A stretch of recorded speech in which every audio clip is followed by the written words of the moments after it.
the Guillain-Barré syndrome. Guillain-Barré syndrome. Guillain-Barré syndrome. Case మొదటి మరణం నమోదవడంతో దీనిపై ప్రత్యేక దృష్టి పెట్టారు డాక్టర్స్. కలుషిత ఆహారం, నీళ్లు తీసుకోవడం వల్ల ఈ వ్యాధి వచ్చే అవకాశం ఉందని డాక్టర్లు చెప్తున్నారు. నమస్తే, నేను doctor Amulya, consultant neurologist in Aditya multi speciality hospital. ఈరోజు బాగా న్యూస్లో కానీ టీవీ ఛానల్స్లో కానీ వైరల్ అవుతున్న జీబీ సిండ్రోము అండ్ మన చికెన్ తినచ్చా లేదా, పౌల్ట్రీ ప్రోడక్ట్స్ తినచ్చా లేదా దాని గురించి మాట్లాడతాం అనుకుంటున్నాను. రీసెంట్గా ఏదైతే పూణేలో జీబీ సిండ్రోమ్ అవుట్బ్రేక్ అయిందో అది రావడానికి రీజన్ ఒక పౌల్ట్రీ ఫామ్లో చికెన్ క్యాంఫైలోబాక్టర్ అనే బ్యాక్టీరియా వల్ల ఇన్ఫెక్ట్ అవ్వడం వల్ల, అది కన్జ్యూమ్ చేయడం వల్ల చాలామంది ఈ జబ్బు బారిన పడ్డారు, జీబీ సిండ్రోమ్ అనే జబ్బు బారిన పడ్డారు.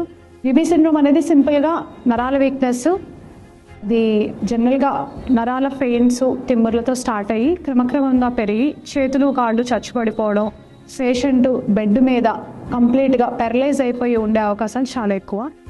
చాలామంది భయపడుతున్నారు, చికెన్ తినచ్చా లేదా, పౌల్ట్రీ ప్రోడక్ట్స్ ఇప్పుడు కన్జ్యూమ్ చేయొచ్చా లేదా.